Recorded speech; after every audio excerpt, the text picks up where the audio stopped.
Bab 726. 5 menit kemudian, Selgi tersenyum dan menjabat tangannya, lalu berbalik dan pergi dengan puas. Melihatnya secara bertahap terbang dengan helikopter, Kenzi akhirnya bernafas lega secara diam-diam. Ciuman perpisahan Selgi sebelum dia pergi membuatnya sakit kepala. Awalnya, dia ingin menolak, tetapi dia harus mengatakan bahwa dia hanya seorang pria, bukan orang suci. Dia dicium oleh gadis super seksi dan cantik seperti Selgi, bahkan meski dia ingin setenang air, akan sulit untuk menolaknya. Setelah Selgi pergi, Kenzi beristirahat di hotel untuk 1 hari lagi, dan pada hari kedua, dia berangkat ke lembah Bodhisattva. Tujuan pergi ke lembah Bodhisattva sangat sederhana, menjelajahi dewa-dewa rahasia yang ditinggalkan oleh para biksu kuil teratai putih lebih dari 1000 tahun yang lalu, menemukan harta karun suci, dan mencari cara untuk meningkatkan keterampilannya. Meningkatkan kekuatannya adalah hal yang paling mendesak baginya saat ini. Di antara musuh-musuhnya, monster setengah manusia, setengah mekanik telah muncul. Monster perempuan itu menyebut dirinya ninja nomor 13, maka jelas ada nomor 12, nomor 11, dan bahkan mungkin lebih banyak model lain. Jika dia bertemu dengan pembunuh petarung bayangan seperti ini lagi, dengan kekuatan Kenzi saat ini, dia mungkin tidak memiliki keberuntungan seperti sebelumnya, dan mungkin akan mati di tangan monster itu. Oleh karena itu, dia harus menemukan harta suci yang ditinggalkan oleh kuil teratai putih. 3 hari kemudian, Kenzi datang ke kaki selatan Gunung Himalaya dan berjalan ke lembah yang sepi. Menurut lokasi yang ditunjukkan oleh Selgi sebelumnya, lembah liar yang penuh dengan patung Buddha batu yang pecah ini seharusnya adalah lembah Bodhisattva.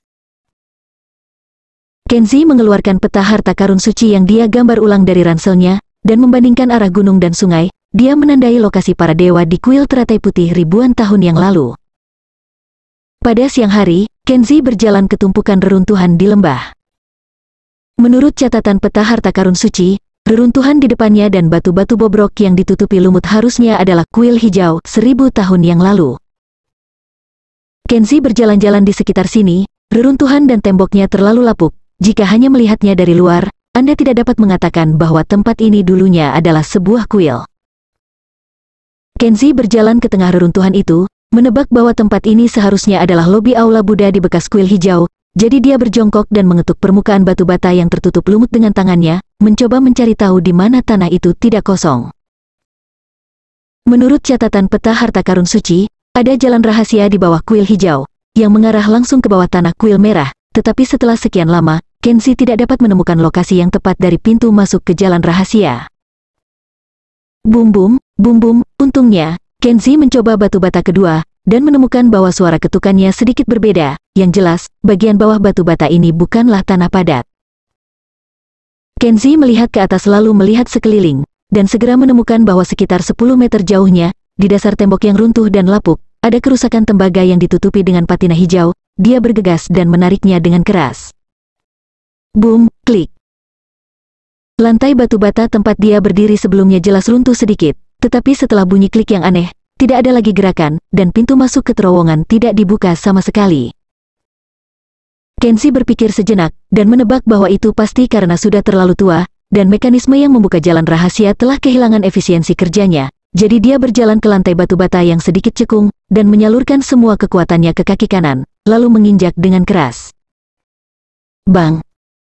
Tanah runtuh setengah kaki lagi, dan Kenzi sudah bisa mencium bau tanah busuk yang datang dari bawah.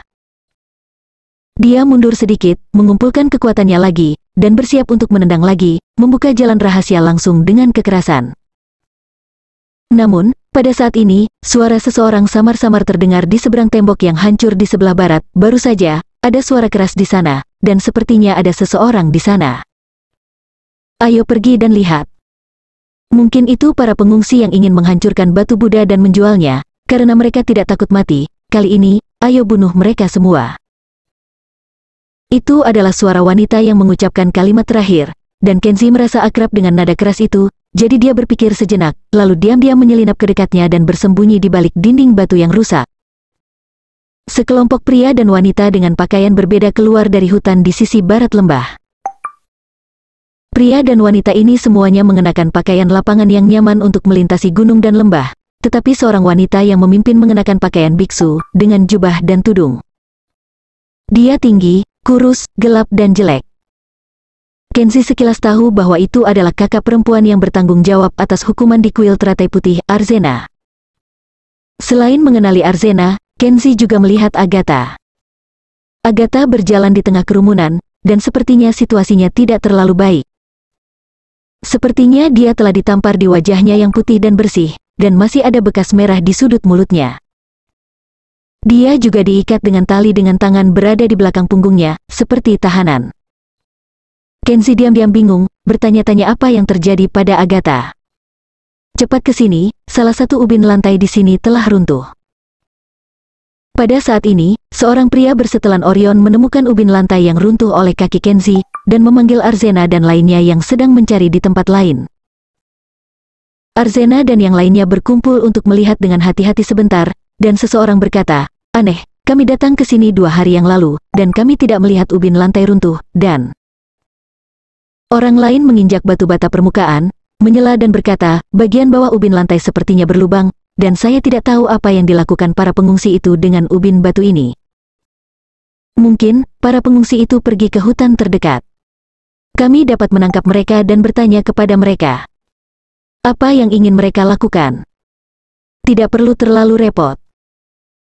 Arzena berkata tanpa emosi, "Pisahkan sekelompok orang untuk mencari, temukan para pengungsi yang merepotkan itu, jangan bawa mereka kembali, tapi bunuh mereka semua." Yang lain buka batu bata ini, aku ingin melihat dengan mata kepala sendiri apa yang ada di bawahnya. Setelah Arzena menjelaskan ini, kelompok pria dan wanita semuanya mulai bergerak. Beberapa dari mereka mengambil busur dan pedang mereka dan pergi ke hutan terdekat untuk mencari pengungsi, sementara yang lain mengeluarkan berbagai alat seperti beliung dan sekop dari tas bawaan mereka.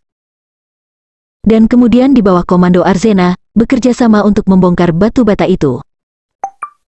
Kenzi bersembunyi di dekatnya, dipisahkan oleh beberapa tembok yang hancur. Arzena dan yang lainnya bahkan tidak tahu tentang keberadaan Kenzi, tetapi Kenzi dapat melihat tindakan mereka dalam tampilan penuh.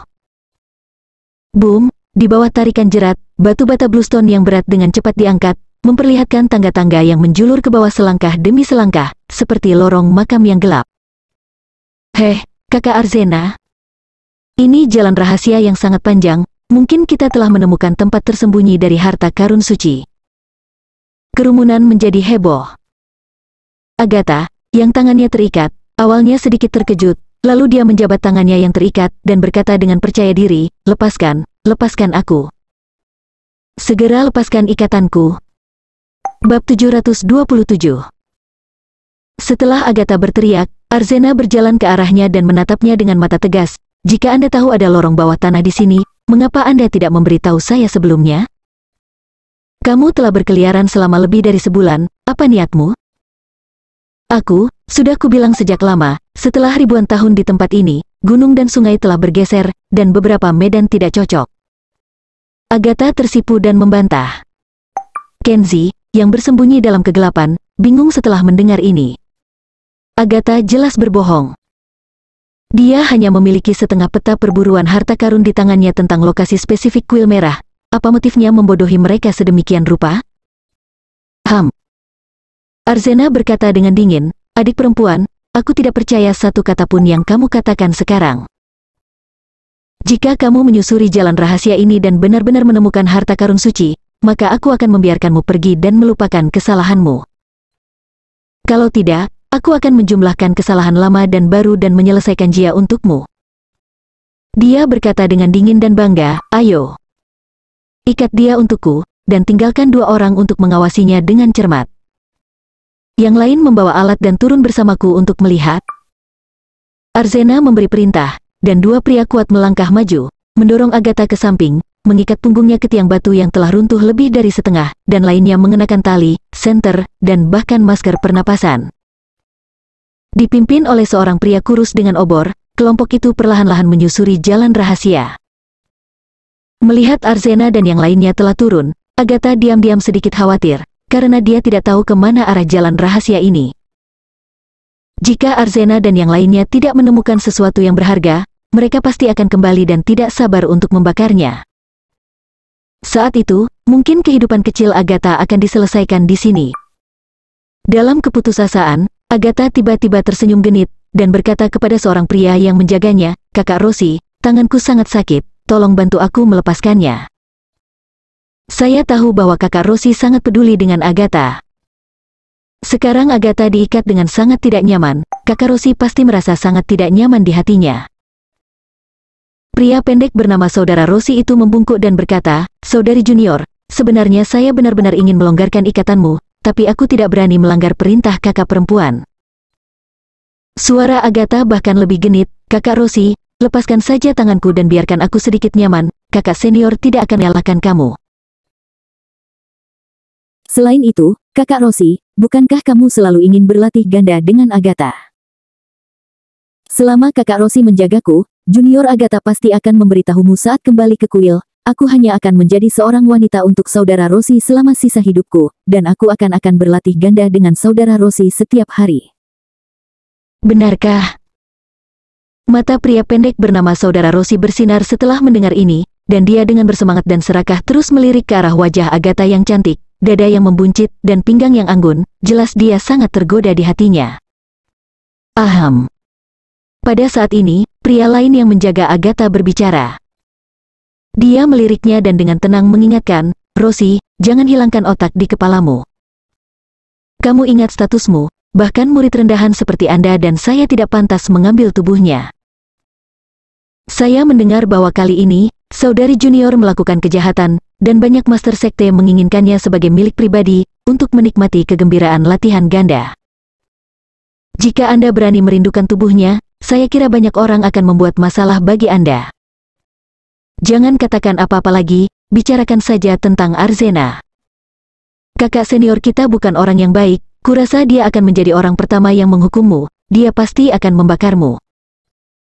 Setelah mendengar ini, pria bernama kakak senior Rossi tidak mengatakan apa-apa lagi. Dia melirik sosok anggun Agatha dengan tatapan putus asa, lalu dengan kesal menyerah dan berhenti menginginkannya. Rencana Agatha untuk melarikan diri gagal, dan diam-diam merajuk, menatap pria lain yang menjaganya.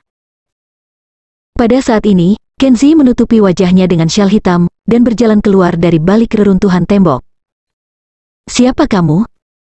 Kedua pria yang menjaga Agatha mengeluarkan belati dari pinggang mereka pada saat yang sama dan menatapnya dengan tajam. Kenzi tidak berbicara, dan hanya menunjuk ke Agatha dengan jarinya, memberi isyarat agar mereka berdua melepaskan tali Agatha. Kenzi tidak menunjukkan wajah aslinya, juga tidak menggunakan suaranya sendiri, karena dia tidak ingin dikenali oleh Agatha. Bagaimanapun, Agatha adalah murid kuil Teratai Putih, dan meskipun dia berniat untuk menyelamatkan Agatha, dia tidak ingin terlalu banyak terlibat dengan murid kuil Teratai Putih yang menggoda itu.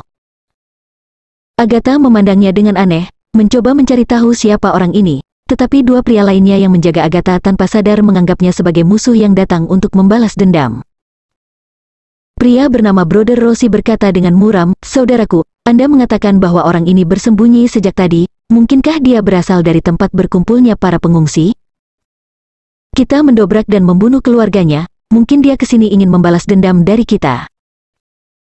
Pria lain cemberut menghina dan berkata, "Kamu tidak peduli siapa dia, pertama tangkap dia, perlahan kupas kulitnya, dia secara alami akan membuka mulutnya untuk memberitahu kita." Oke, kalau gitu kupas lapisan kulitnya terlebih dahulu." Sambil berbicara, kedua pria itu bergegas maju dengan kejam, yang satu menusuk selangkangan Kenzi dengan belati, dan yang lainnya menebas pergelangan tangannya dengan belati. Keduanya gerakan mereka sangat berbahaya. Cari mati. Kenzi mendengus dingin di dalam hatinya. Dia tidak akan pernah menunjukkan belas kasihan kepada orang seperti itu. Dengan kilasan sosoknya, dia mengangkat tangannya pada saat yang sama dan menembakkan dua paku besi. Satu tertembak di antara alis, sementara yang lain ditembak di tenggorokan. Mereka jatuh ke tanah dan mati dalam sekejap mata. Pria bertopeng ini luar biasa. Agatha melihatnya dengan kagum, lalu memiliki perasaan samar bahwa sosok pria bertopeng dan kecepatannya yang cepat sepertinya pernah terlihat di suatu tempat sebelumnya. Mungkin pria bertopeng ini, bisa jadi itu dia? Kenzi membunuh kedua orang itu dan tidak terlalu memperhatikan mereka. Dia tetap diam dan memotong tali yang mengikat Agatha dengan belati, lalu melambaikan tangannya untuk memberi isyarat agar dia melarikan diri. Tapi Agatha menggerakkan pergelangan tangannya, menatap matanya dan berkata, "Aku tahu itu kamu, Kenzi." Kenzi diam-diam mengerutkan kening. Dia tidak menyangka gadis licik ini begitu waspada. Dia bahkan menutupi wajahnya dengan syal hitam, tapi dia masih bisa mengenali dirinya sendiri. "Jangan menyangkalnya, kamu adalah Kenzi."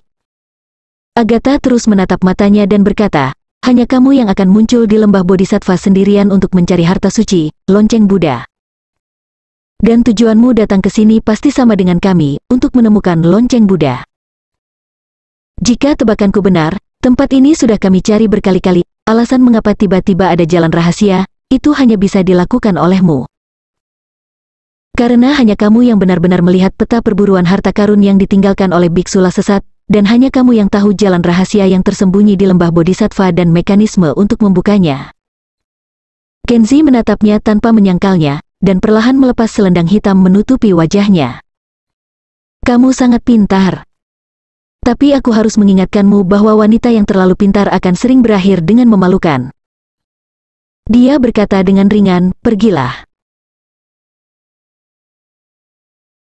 Alasan mengapa aku menyelamatkanmu adalah karena aku tahu kamu dan Arzena itu benar-benar berbeda, tetapi itu tidak berarti bahwa aku tidak akan memperlakukanmu sebagai musuh. Pada saat ini, tiba-tiba terdengar ledakan tumpul, yang datang dari bawah tanah di bawah jalan rahasia. Keduanya menoleh untuk melihat terowongan gelap pada saat yang sama, dan Agatha berkata dengan penuh semangat, "Ini Arzena dan lainnya. Mereka pasti menemukan sesuatu yang berharga di bawah, dan menggunakan bahan peledak untuk membuka jalan." Kenzi dengan dingin meliriknya, dia berkata, "Cepat, pergilah jauh."